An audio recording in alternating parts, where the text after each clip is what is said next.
As a new driver on the road, I've been trying my best to keep out of trouble, because as a young driver like me, any trouble I get into or points I can get can have a huge effect on my license, ramping up my insurance to unaffordable prices. So that's why for the first year driving, I've tried to be as careful and considerate as possible on the road. That's until about 3 months into owning my car.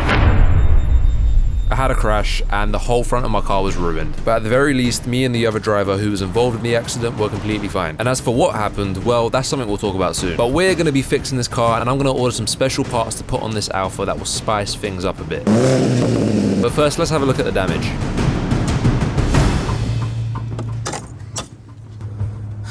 That's not ideal. I mean, most of the bumper was still there, but the chrome grille that was in the middle was completely smashed to pieces. I ripped anything off that was loose for a little bit of weight reduction, and just to make the already sorry looking bumper a bit better.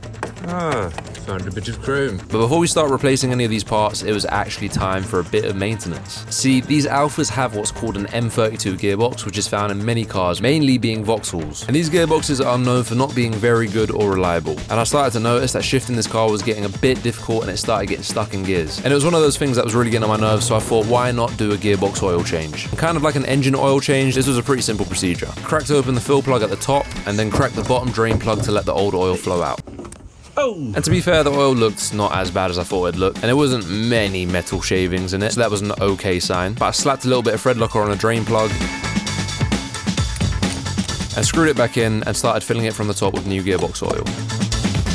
What the f is it doing? What is it doing? What was that? It just started flying everywhere like some sweaty, bro. And after calmly and articulately filling up the gearbox with oil, I screwed the fill cap back on, and now the car had fresh gearbox oil. Pretty easy. And now it was time to put the car to the test with a side quest. Trip to Bristol and that. Grime MC. Better man than pulling up. Lovely vibes. I wanted to see if the car could make it to Grime MC, a kind of live set for grime artists, old and new, that jump on the mic and spit on the craziest grime beats. And one of those grime artists is JME. He puts these on every couple of months, and I told him I wanted to film at this event, so it was important that the car held up all the way to Bristol, 120 miles away, where the event was taking place. I got a black ski mask, but I don't ski, but I snowboard, dash an MC off key. If one of you try violate me, you get a punch in the face in my front door. And all these guys put on a performance. It was all going great, and I was happy with all the shots I got. And I had an Airbnb booked for the night in Bristol, so me and my friends jumped in the car, but within the first minute of driving, I realized something was wrong real quick. Kurwa, I don't want to hit the pound. I ain't give a f, bro. Hey, this one's fucking on hard, bro. Hey, mechanic. It's not very good.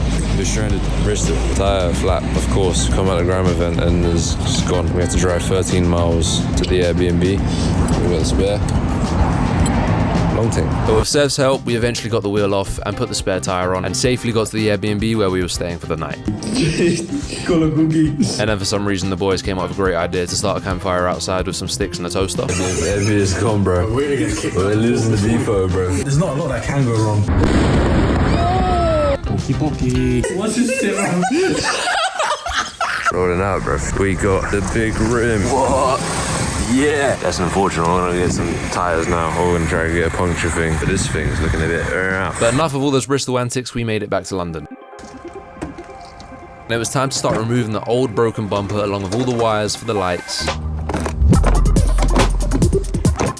And I found a bumper on eBay that I collected in East London to replace the broken one with. So they're the bumpers side by side. One absolutely obliterated bumper.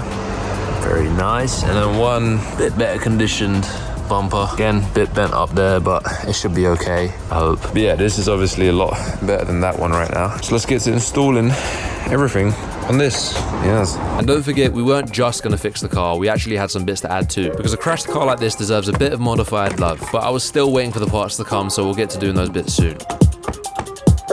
And now that the new bumper was on, it was time to address a little issue we had with it. Alright, I'm gonna do the world's quickest spray paint job on the bumper. I don't know why it's peeling here, I don't think it's been sprayed very well. So that's very nice, but I'm gonna sand it down. I'm just gonna spray over it and try to make it look a bit better. I ain't got the right paint, I've just got satin black paint, but I'm gonna try to blend it in and make it look somewhat legit.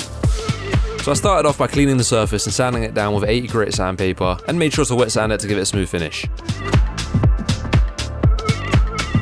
And then I masked everything around to avoid paint getting anywhere it wasn't supposed to, and primer was next with 2 quick coats to create a base for the paint to stick to, along with a wet sand to smoothen the primer down further so that it create an even smoother finish for the paint. And then finally, the paint itself. Okay, so I'm just about to put the lacquer on, but it's looking a bit dark, and I've just seen the forecast and it says it's gonna rain flipping heavy in a second, so I'm gonna do this as fast as possible. Hell knows if we'll get this done in time and if it will be ruined by the rain, but I guess we're against the clock, so let's go. And we got it done before it rained. But before we got onto the customizations, there was one more thing I wanted to check. All right, so I've been sent this device from Topdon, and apparently it's an OBD scanner and it's wireless, which is pretty cool. And I'm gonna plug this into my car and I'm gonna scan it and see if there's anything wrong with this. I've never scanned this car before, nor do I have any check engine lights, but you can still have faults without having check engine lights, so that's what this is gonna check for. And in the 1590, OBD port is inside this little secret compartment over here. And then this just goes into the port right over here. And so now with your phone, you just download the Top Guru app, connect this over Bluetooth, it will show you on the app how to do it. And then from here, you can do loads of things. There's oil, throttle tests, all this different type of stuff. But you can also just go for a more general diagnostics check and then just put in all your specs of the car. And then I'm gonna tap auto scan, and this is just gonna scan everything in the car. I'm not gonna lie, there's probably gonna be a couple problems with this car just because it's my car. Like, I'm not gonna be surprised if it just says fault code, you're a twat. Because I must admit, I have put this car through some shit. But anyway, the results are in and we've got a couple faults. So we just click on it and read DTSC battery voltage. Oh no. I've noticed the car has been dying a lot more lately and it's saying the battery voltage is kind of low. Well, that's what I believe it says. So that's really useful to know actually. Oil sensor, yeah, we knew about that. The oil sensor just doesn't work. But that's interesting. To say we did have any engine faults, we could try to remove it on here and it would come off the dash, but we don't. So let's try clear these anyway. And most of them are gone, which is cool. And then once you're done, obviously you just pop it out like that. Nice and easy. So thanks to Topdon for sending this, much appreciated. There's gonna be a link and a discount code in the description. So go check it out, very nice. But now it was time to install some exciting parts. Alright, so we're at PT Customs. We're gonna get the exhaust done. We got the tips over here, big boy things. You like that, yeah? And these are the original little ones. I've already got one side off, but I've struggled with this side. So Dion is going to help me grind this thing off. I've never ground anything off before in my life, so I'm gonna take that one off, and then we're gonna put the two new ones on. Let's see how it goes. Yeah. How dangerous are these things, bro? Dangerous. It's in the wrong hands. Yeah, my hands, bro. Is it gonna like spark up and You might see a few sparks here and there. I genuinely didn't trust myself doing this, so I just let D handle it for now.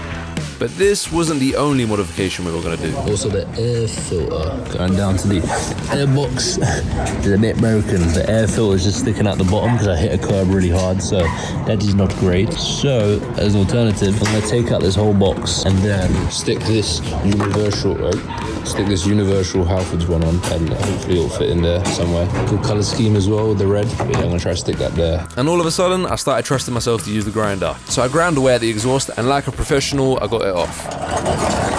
Just like that. And on went the new exhaust tips. Fit in a more appropriate fuse. That is what I like to call Ragalini. Exactly, bruv. Real thing. This is the temporary thing. The temporary thing is now going to turn back into the real thing. Oh, dude. Holy shit, it's a dragonfly. Holy, that's a big ass motherfucker. Oh my god. Oh my god, why is he doing that as I go near it, bro? Look at this big ass motherfucker. I feel like I need health insurance for this, bro. Oh, Calm me, little f***ing pussy, yo. brother. Ah, you How am I running out the whole place? Enough with the dragonfly antics. We were trying to figure out how to fit this air filter because it was pretty damn big. We'll literally have to cut. Cut it? Okay, bro. I'm down for whatever you, man. Worst case, we just buy new parts. Say left. And after a couple of cuts and a couple of out of context comments, Anal glands. Well, you just made it crazy, bro. we got the big ass air filter in. And then the brothers started arguing. I came over and I gave you the idea to make it go left. And then I made it look better. No, because you used my idea. No, because yours was all jaggedy. And here it is, done and dusted. So now that the tips are on, we're gonna try rev it and see how it sounds now. But I must say, they look pretty damn good on there, blood. Yeah, they just make it look a little bit more meaty, I can't lie. But let's give it a little sound check.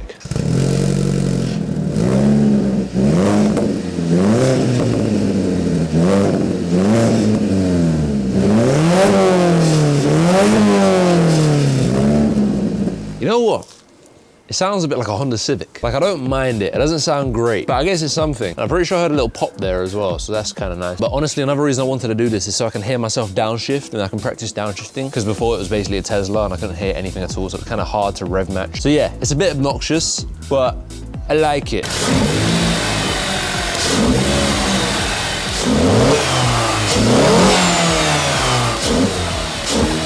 Yeah, I'm not gonna lie, that exhaust sounds okay, but that Halford's air filter is coming in clutch with those sucky sounds. I'm actually quite gassed I did that. That was quite a cool sound coming from that thing there. For 15 pounds, just to have a little induction sound, it's quite cool. But I don't know, you guys might not like it. It might not be very tasteful. Let me know what you think. I know there's probably gonna be a lot of 159 enthusiasts out there right now getting very angry at me, but I wanted to try something different. And yes, it's only a 2.2, I know, but it's my first car and I wanna have a little bit of fun. And plus I'm selling it soon. But if you wanna see some other customizations I've done to this car, like the headlights and the interior lights, I'll leave some links around. But other than that, I've been Rayski, bless up.